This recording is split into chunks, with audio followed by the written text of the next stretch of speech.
Your first 3 months as an Etsy seller, how to do it right. Now then, there's so much information out there on YouTube, Instagram, TikTok, and other places about how to build and grow your Etsy business.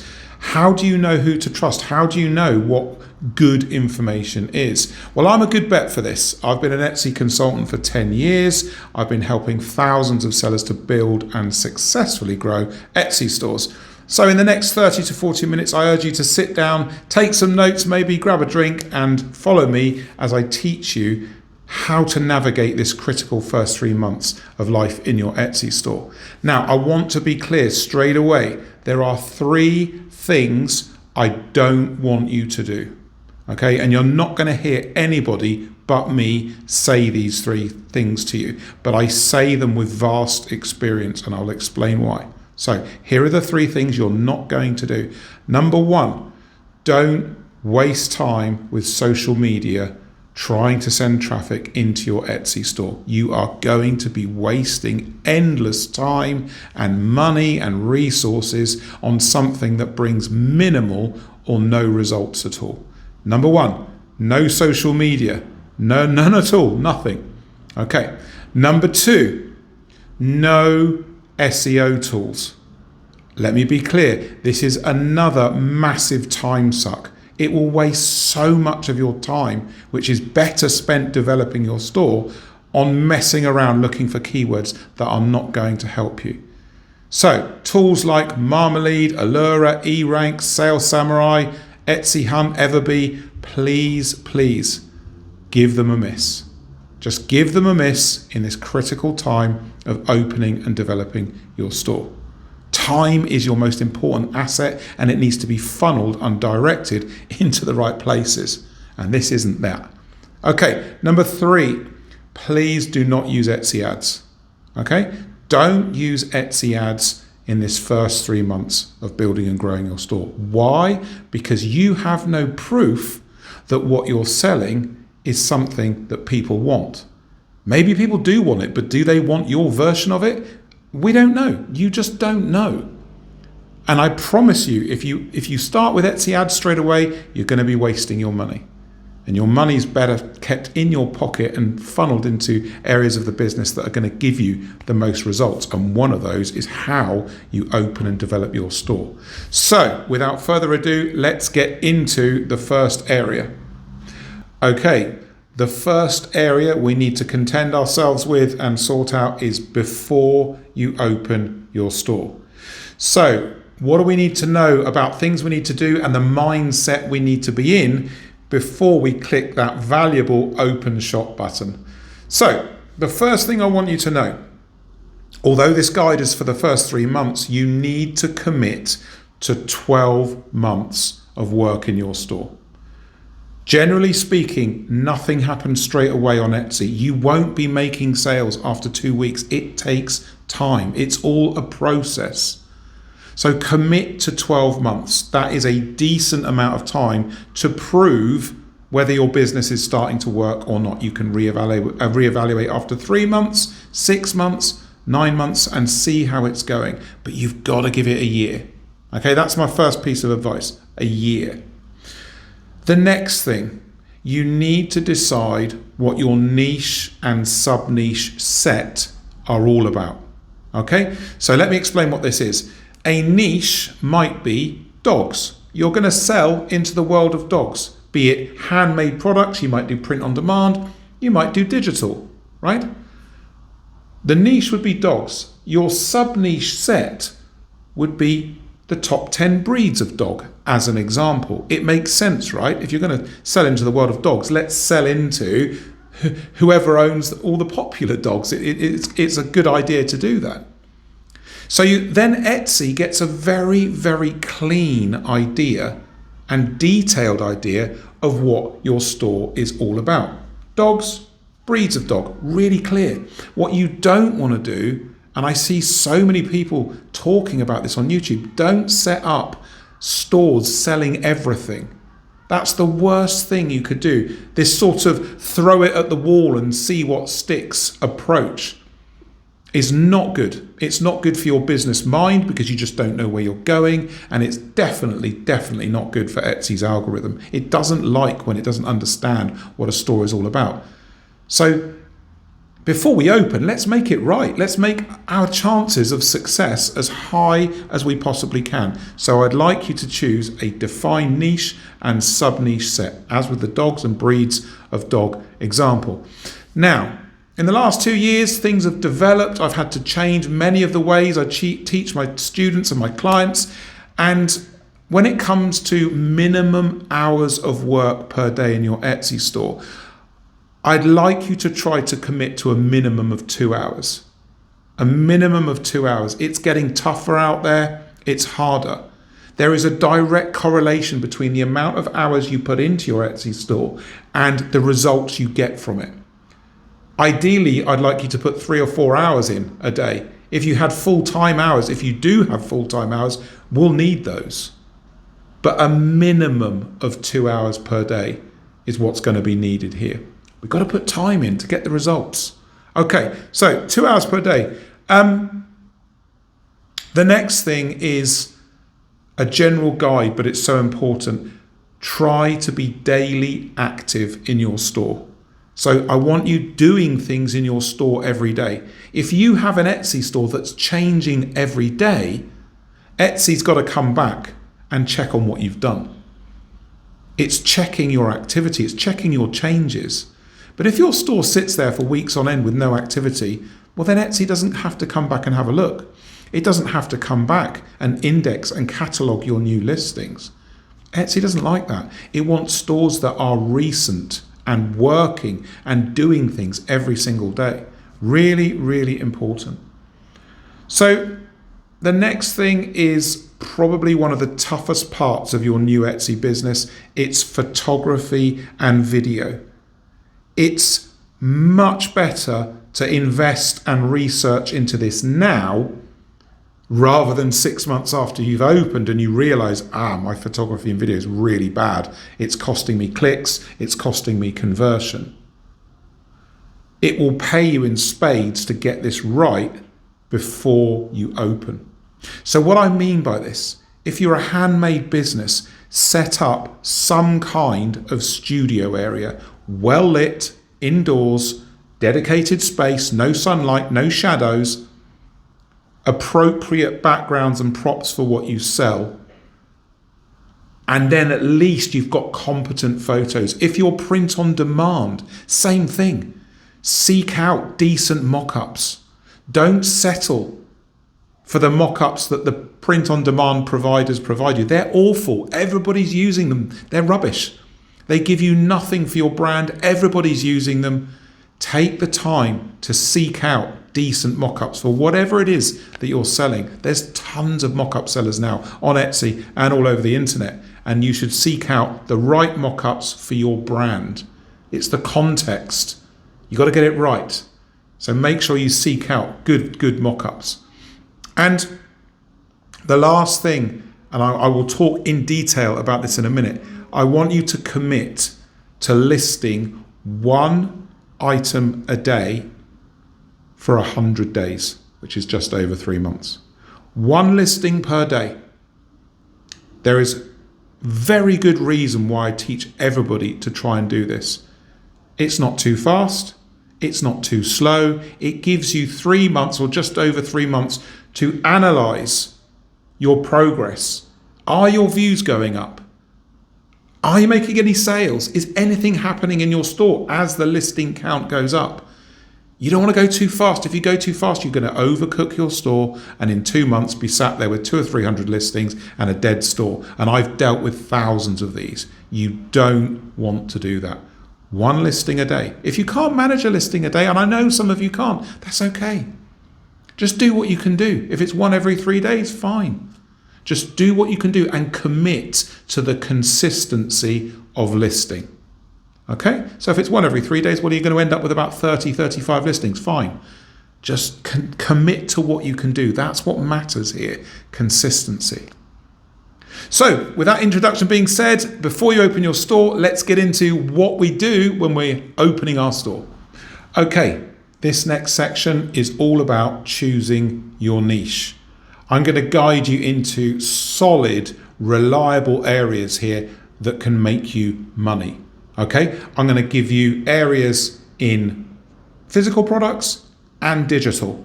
Okay, and the first thing I want you to know is there are two types of niches. There are evergreen niches and seasonal niches. And my advice is to set up the base of your store with evergreen niches. Evergreen niches are niches that sell all year round. They might have little peaks and troughs, but they sell all year round. Well, that's what you want. Remember, consistency is key with Etsy. So I want you to choose a niche that is evergreen. Now, if you want to bring seasonality in to your store to take advantage of seasons like Christmas and Valentine's Day and Independence Day and things like that, by all means you can do that. And if you are going to bring seasonality into your store alongside or on top of your evergreen base, when you do a season, so let's say Christmas, okay, if you're going to make products for Christmas, don't think that sort of 2, 3, 4 products is enough. It's not. You've got to volumize your listing into the season you're attacking. So if you're doing a Christmas process, a Christmas launch, your product should be going in at least 3 months before Christmas, at least. And you need 20, 30, 40 products.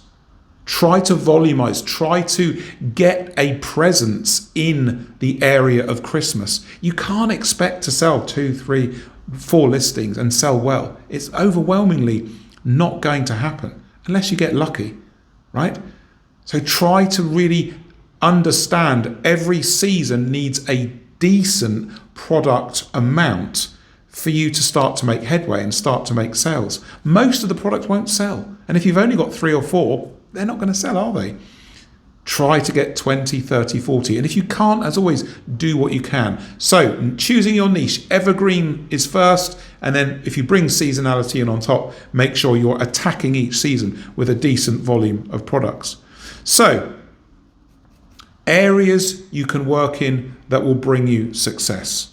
So these are guaranteed, these areas for physical products and digital. Let's do physical first. So 4 areas for physical products that I would happily advise you to get into. Number 1 is home decor. It's perpetually in demand on Etsy. So much money is made with home decor on Etsy. I manage and build client stores all the time in home decor. It's amazing. You can make 6 figures, no problem at all. You can make 7 figures with home decor. But of course, it takes real effort to do it. But I would happily advise you on that. Number 2, jewelry. Yes, everybody's doing it, but so many people make bad jewelry. I can't stress this enough. I work with so many clients that come to me with jewelry stores and the jewelry is substandard. Yes, loads of people do it, but there's big areas where you can come in with decent quality jewelry, the right metals, the right gemstones, the right designs at the right price, and make really, really good money. So jewelry is another area I will happily recommend to you. The next one, probably the easiest of them all, is supplies. Supplies, so this is where you source components and materials to then sell on Etsy for other businesses to use in their Etsy stores and businesses outside Etsy. This is great because you can sell other people's products as long as they're a supply, a tool to make things. Great method. 6 figures, easily possible with supplies. And it just takes a bit of time to get going. So supplies is another one that I would happily recommend. And another area is pets. Pets and Etsy, they just go together so well, especially if you can bring personalization in. So there's 4 physical product areas. Digital, let me give you some digital ideas. Okay, these are all solid ideas that will sell. So number 1 for digital, social media templates. Businesses always need templates for their social media activities, and it's easy now to create using Canva and other tools templates for social media so people can download them and use them on platforms like Instagram. The next one is transparent clip art. Clip art is evergreen. People need it all year round for their projects, for their college work, for their school work, for business, just for fun, because transparent clip art is where you create designs with a transparent background for people to download and put on their books, their print-on-demand products, tumblers, whatever it is. Transparent clip art is a year-round opportunity, and it's fairly easy to learn, get into, and scale. That's another one I will happily recommend. The third one is for digital finance, the world of managing money. So financial planners, journals, workbooks, all these sorts of things. Not too difficult to do. And if you take your time to do great designs and really think about what people will need in a financial planner or a finance download, you can make good sales. And the last one is food and wellness. And I suppose you can put spirituality in here as well. Food, wellness, and spirituality. Everybody, the world is moving towards being more healthy and being conscious of our physical and mental well-being. Food, wellness, and spirituality in a digital form, so guides, workbooks, journals, recipes. Fantastic products to sell. If you design them well with thought, you'll make sales. So I hope this has given you a window into niche areas. And remember, please check demand on Etsy. Okay, check the demand of what you're thinking about making or creating on Etsy. Don't use tools, just go straight to Etsy.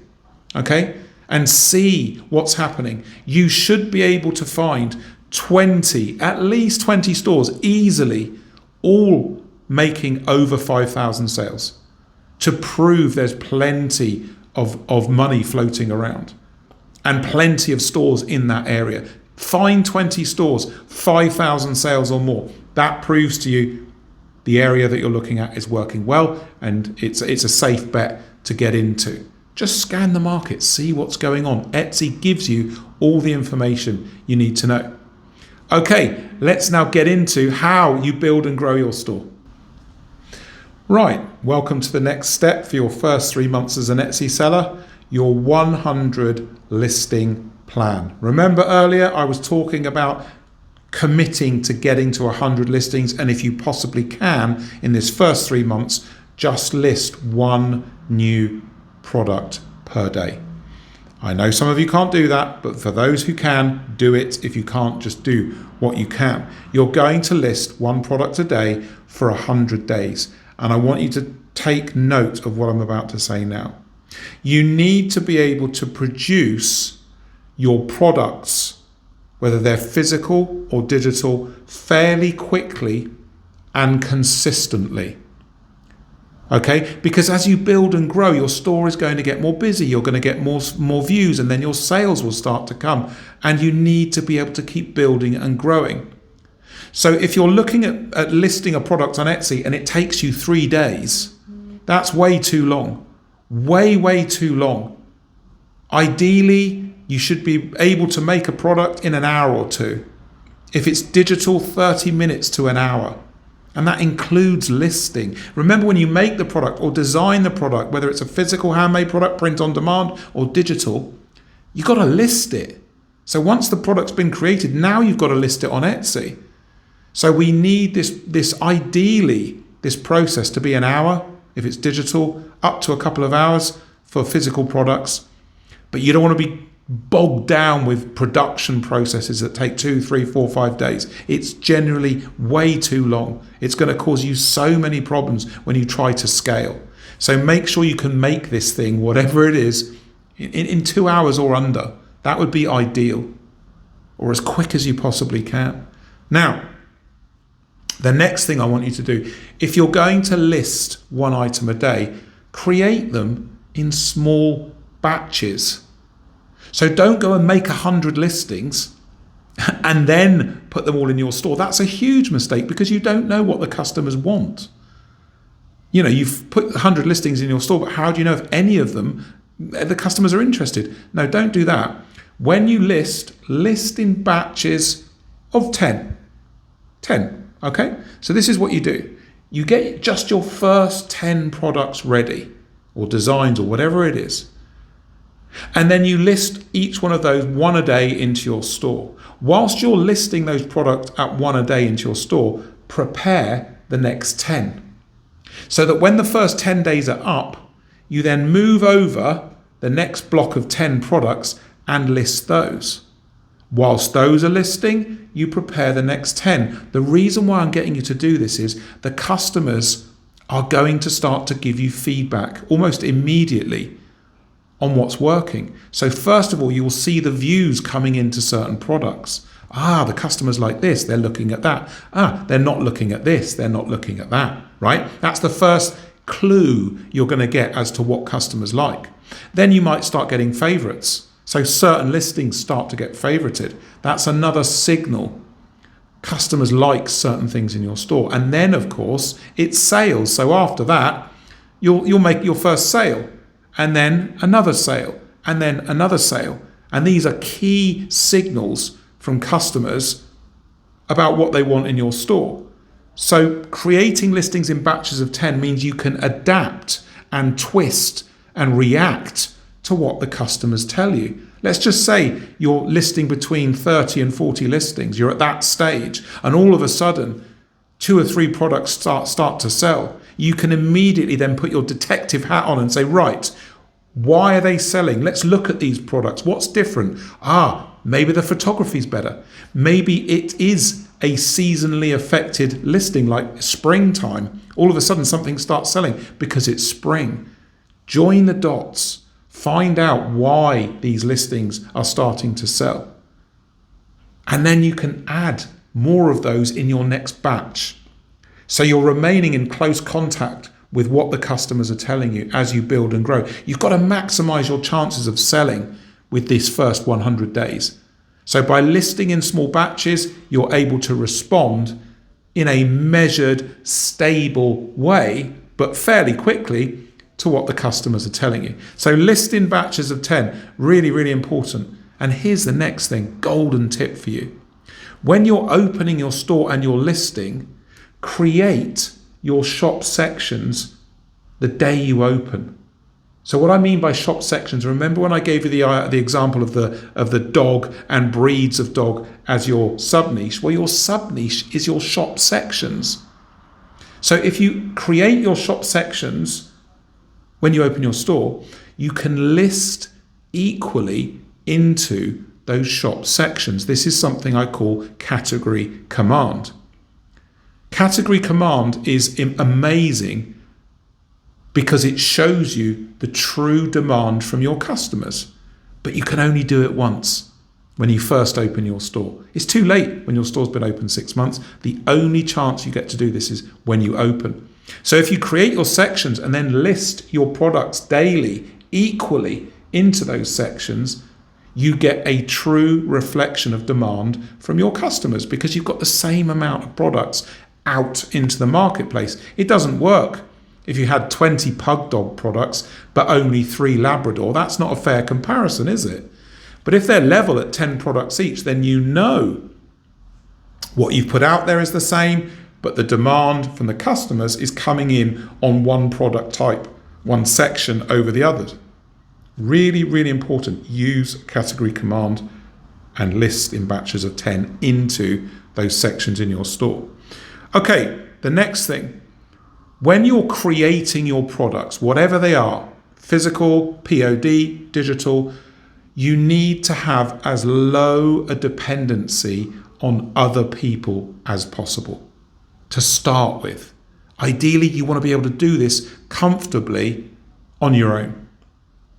Because the more people involved, suppliers, partners, other businesses, the slower you're able to react and pivot and move. So just make sure you have a low dependency on anybody else when you're starting the business so that you can move and change and adapt without struggling with other people and their problems or issues that cause you problems. Now, it's kind of obvious, right? But when your store builds and grows, and you start to make sales, push into what's working. Push into what's working. Because that's the quickest way to make more sales. The customers are literally giving you the signal. We like this. We want more of this. Give it to them as quick as you can in your batches of 10. That is essential for your success. Now, I want to touch on another part to listing, price. Okay, if you're selling physical products, the sweet spot on Etsy is $20 to $50 for physical products. It doesn't mean you can't sell $60, $100, $150. Of course you can. But Etsy is a sub $100 marketplace.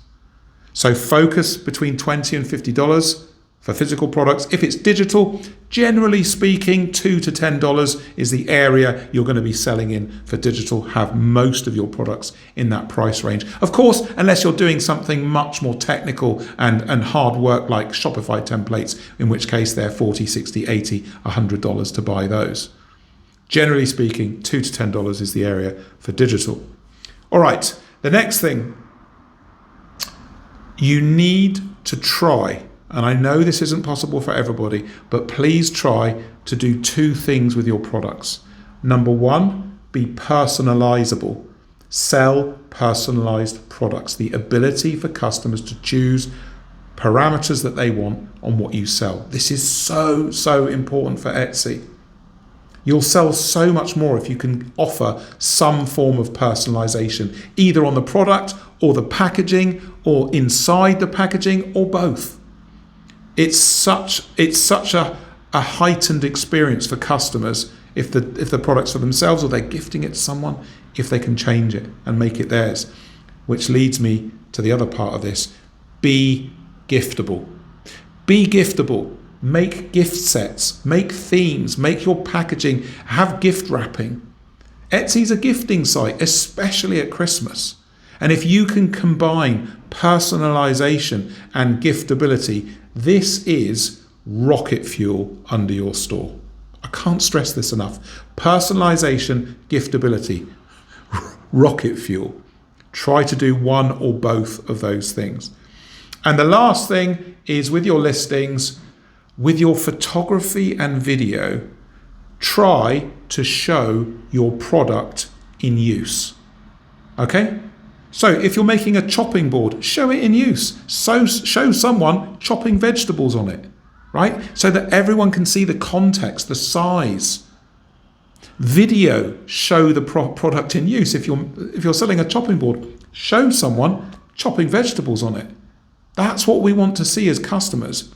We don't want to see the chopping board sort of stood up against a wall or something like that. How does that benefit us? You need action, you need usage, and this as customers is what we want. And you can do that in photography and video. So that's what I wanted to cover. I could talk for hours about just this area. That is the key points in your 100 listing plan. Let's get on to the next part. Okay, this next section is opening your store, what to expect. So not enough is said about what actually happens when you open your Etsy store. What does happen, what doesn't happen, what should you do, what shouldn't you do. Let's go through this step by step to give you the best chance when you open your store. The first thing is your banking details. So when you're putting in your financial details for your store, how you're going to pay Etsy, how Etsy's going to pay you, these details need to match exactly with your details on file at your bank. I know this is really boring, but I'm telling you because if any of the details are incorrect, they don't match, Etsy will suspend your store. And you really, really don't want that to happen because it's a nightmare trying to get your store reopened if they suspend it. So make sure the details of how you pay Etsy, how Etsy pays you, and your banking details on file, they're all exactly the same and you should be fine. Now the next thing, unfortunately, I've got to say it, beware of scam messages. In the first month of you opening your Etsy store, you are going to be bombarded with messages from dodgy accounts trying to get you to leave Etsy, via QR codes and web links. They'll pretend to be from Etsy and all this rubbish, trying to get you to leave, to go to another website, to then put in your bank account details or seller account details. If the message doesn't come from Etsy, don't touch it. You'll get loads of them. They're easy to spot. You'll always see links to QR codes and websites. Okay, don't do it. Just mark as spam and move on. Really sage piece of advice there. I've spoken to so many people that have been scammed by these messages. So be aware of that. Okay, the next thing. When you're opening your shop, you need to set up your shop correctly. So there's 5 areas you need to fill in. Please take the time to get the branding right, get your shop looking right on these 5 areas. Let me explain them to you. Number 1 is your seller icon. It's the little round one on the right-hand side of your store. Please fill that in with a decent branded icon. Number 2 is your store icon. That's the square one. Please fill that in with a decent branded icon. Number 3 is your shop announcement. That shop announcement serves 2 purposes. 1, tell the world what you do. 2, tell people about updates to your store. So maybe you've got a sale on, maybe you've got a new collection of products coming. Tell people. That's what the announcement's for. Number 4 is your shop policies. That's fairly straightforward. Try to accept Etsy's boilerplate or standard policies. Makes life a hell of a lot easier if you can do that. Number 5, this is really important. Please pay attention here. Your shop about page. I would say really 9 out of 10 sellers that I work with don't fill this out correctly. It's important. The bigger you get, the more attention you get, the more your about page matters. It is branded text, photos, and video. You get 3 areas to fill in. Some text, photo slots, and video. This is advertising space. This is literally space for you to tell people why they should buy from you. So use that text, photo, and video space to build trust, build rapport, build your brand. Building the brand is so important, and the about page is one of the key areas to do that. So don't ignore it. Don't think, oh, I'll do it later. Get it right straight away. Spend a couple of days on it, or whatever time it takes to make your shop look cohesive, trustworthy, filled in, and valid, so that people can don't worry about spending money with you. Those are the 5 areas of your about page. Really, really important. Okay, now this is a reality check for you. Don't expect decent traffic for the first 3 months. Your traffic is going to be low. In the first week, it's going to be practically 0. After a couple of weeks, you'll have a few views here and there. Not much. Your views are going to go up really slowly in general. So be prepared for that. Not much happens. And this might not be aligned with how you're thinking, because you might be thinking, oh, after a week, things will be happening. No, probably not. Low, steady increases in traffic is what's going to happen in your store. Expect it from now. And the other thing related to that, if your traffic is low and slowly rises, it's the same for your sales. Generally speaking, the more traffic you get, the more sales you make. So your sales will be almost excruciatingly slow. But that's okay. That is completely normal. Expect it. After 3 months and you've got to 100 listings, if you've got no sales, there's a big problem.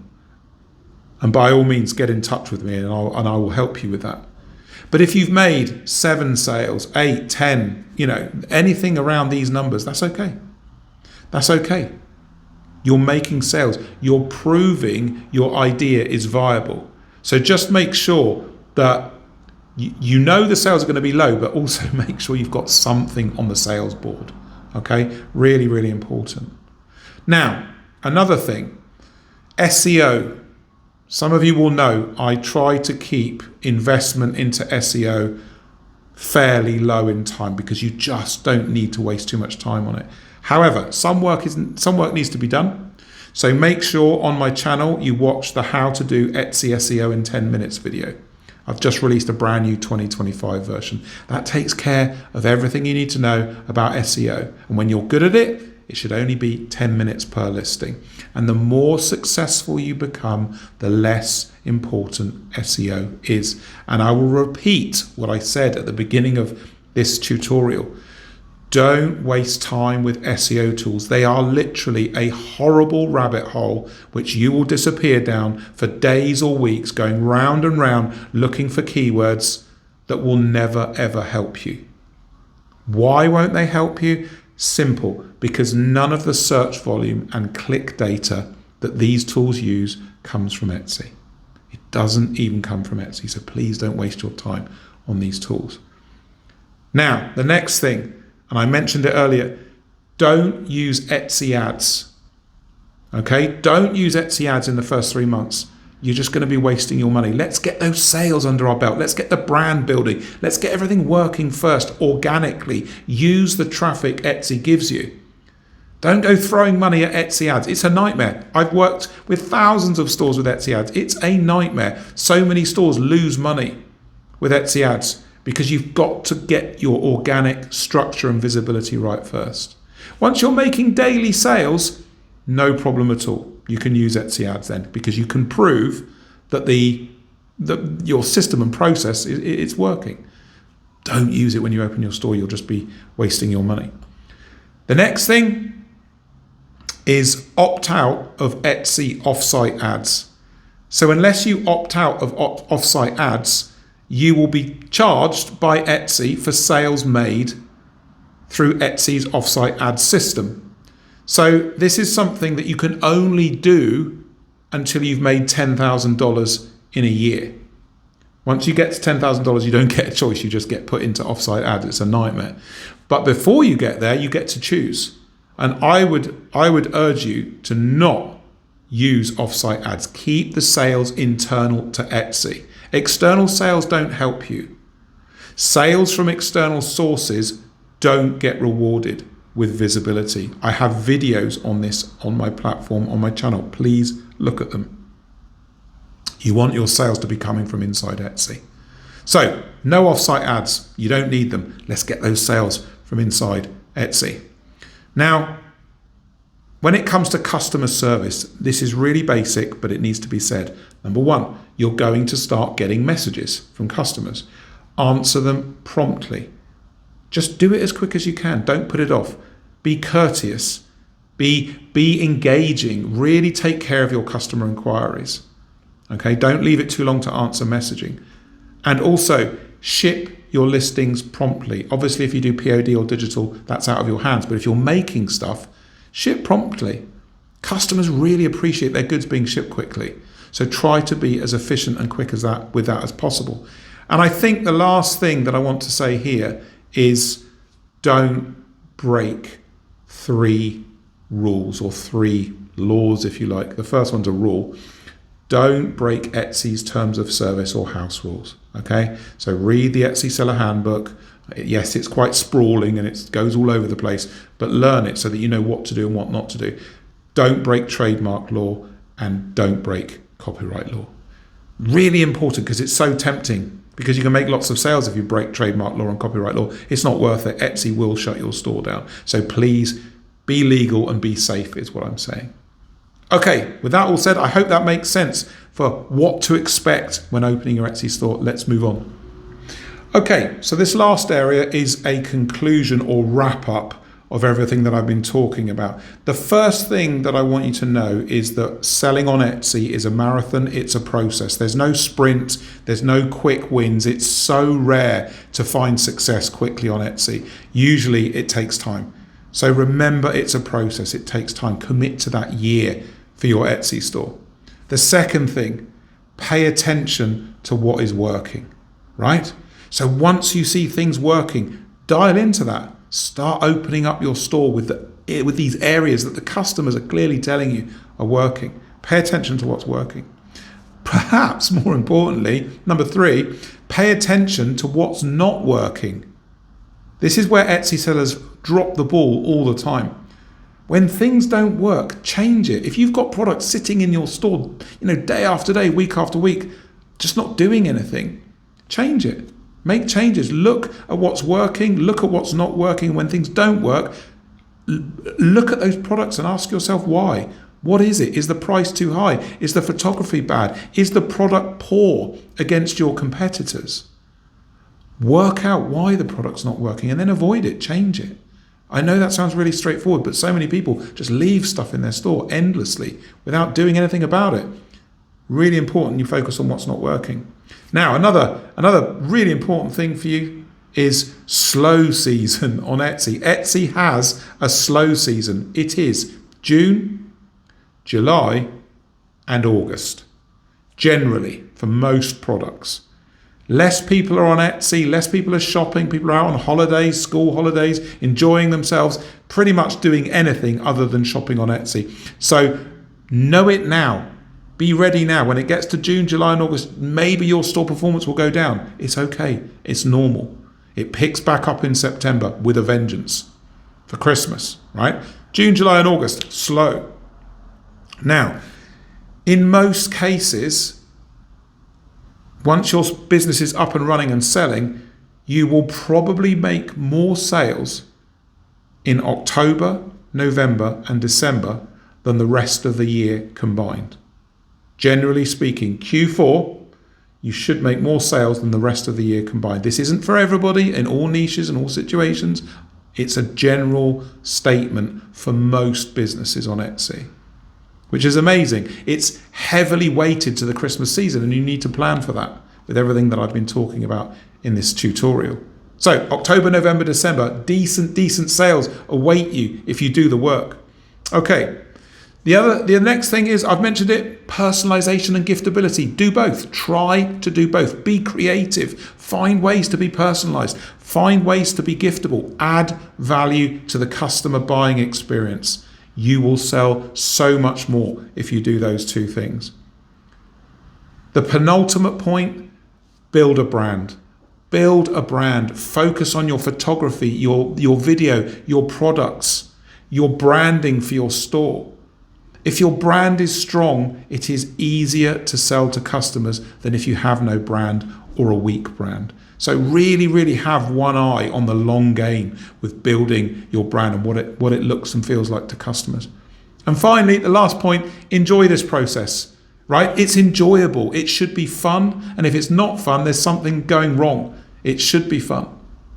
All right? So I hope you enjoyed this video. If you're not following me on Instagram, by the way, my Instagram handle's coming up here. It's @EtsyConsultant. Get on there. Follow me on Instagram. I'm giving away loads of quick fire tips and guides for you on Instagram. Get on there. And last but not least, if you want to work with me, don't wait, don't guess. The booking now button's coming up on your screen, which takes you to a booking page where you can book a one-to-one free discovery call with me so that I can advise you on how I can help you in paid consultations and mentoring to further your Etsy business. I look forward to catching you in the comments and catching you in a consultation. Cheers.